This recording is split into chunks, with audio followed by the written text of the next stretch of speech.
बात करते हैं हरियाणा की। वो हरियाणा जो दो चुनाव एक साथ एक साल में देखने वाला है, यानी कि लोकसभा और विधानसभा चुनाव।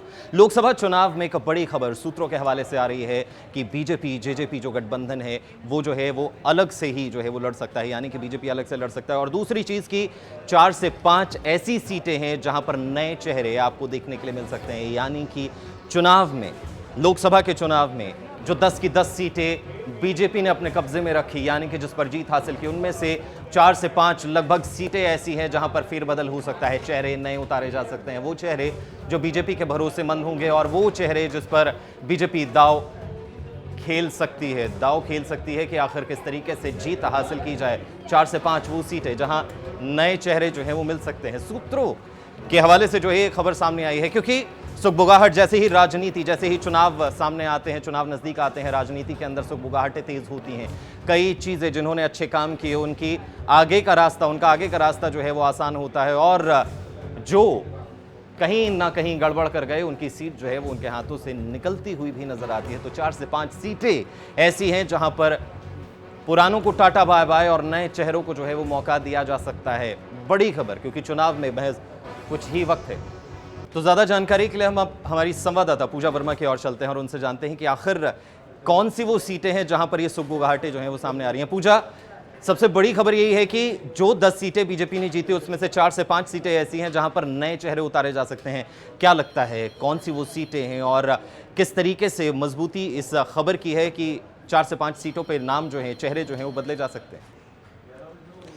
बिल्कुल, देखिए गौतम, आपको बता देते हैं कि कल नेशनल इलेक्शन कमेटी बीजेपी की मीटिंग होनी है, और अहम मीटिंग है क्योंकि 195 उम्मीदवारों के जो नामों का ऐलान है बीजेपी कर चुकी है। वहीं उत्तर भारत में पंजाब हरियाणा का जिक्र अभी नहीं हुआ है। तो ऐसे में एक दिन पहले यानी कि कल देर शाम तक जो बैठक हुई, जिसमें सीएम मनोहर लाल, इसके अलावा गृह मंत्री अमित शाह और बीजेपी अध्यक्ष जेपी नड्डा मौजूद रहे, इस बैठक में चर्चा की गई है। हरियाणा की ओर से 10 नाम दिए गए हैं, जिससे साफ पता लगता है कि अभी कहीं ना कहीं गठबंधन की जो एक कहिए कि चर्चा चल रही थी कि जेजेपी और बीजेपी का गठबंधन होगा और एक सीट हो सकती है जेजेपी को मिले, वो मिलती हुई नजर नहीं आ रही है। क्योंकि पिछले चुनावों की बात करें तो उस वक्त भी 10 लोकसभा सीटों में बीजेपी के उम्मीदवार जीते थे। तो ऐसे में दोबारा से विश्वास जरूर बीजेपी में पैदा हुआ है, क्योंकि बहुत सारे सर्वे जो हैं, हर एक सांसद के, मौजूदा सांसदों के सर्वे करवाए गए हैं। उन सर्वों के मुताबिक जो नाम सामने आए हैं वो नाम हाईकमान को दिए गए हैं।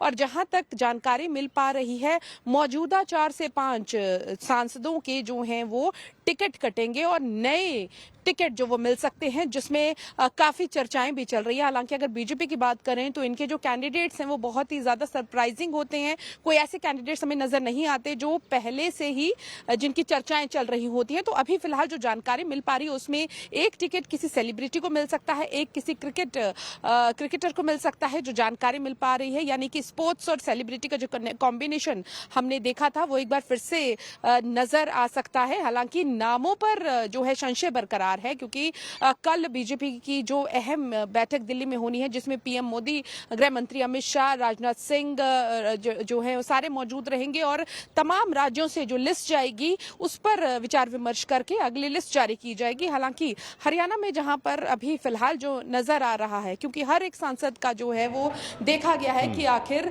क्या कुछ काम उन्होंने अपने पूरे 5 सालों के कार्यकाल में किया है, जिसमें सबसे पहले अगर हम बात करें तो अंबाला की टिकट कहीं ना कहीं हमें ये नजर आ रहा है कि रतन लाल कटारिया, जिनकी जो है देहांत हुआ था, उनकी पत्नी को वो टिकट दी जा सकती है। लेकिन इस वक्त हॉट सीट कौन सी है? कुरुक्षेत्र, जहां से मौजूदा जो है सांसद नायब सैनी है, जो कि प्रदेश के अध्यक्ष भी हैं, और वहां से आम आदमी पार्टी और कांग्रेस के कहें कि कॉमन कैंडिडेट जो है उन्हें उतारा गया है, सुशील गुप्ता को। तो ऐसे में वहां से सीधी चुनौती जो है वहां नजर आ रही है कि कुरुक्षेत्र में बीजेपी और इंडिया अलायंस का अगर हम गठजोड़ की बात करें तो ये नाम है। हालांकि जेजेपी की बात करते हैं, यानी कि पूजा, ये जरूर कहा जा सकता है कि ये कुछ अहम सीटें हैं जिस पर फेरबदल के चांसेस जो हैं वो बहुत कम है, यानी कि इनमें बदलाव कम हो सकते हैं। लेकिन सवाल ये जिसका तस रहेगा कि आखिर वो कौन सी सीटें हैं जहां पर बदलाव होंगे। आपने कहा कि मीटिंग के बाद वो पता चलेगा, लेकिन गठबंधन पर सवालिया निशान अभी भी खड़ा हुआ है, क्योंकि लोकसभा चुनाव में कहीं ना कहीं आशंका है कि अकेले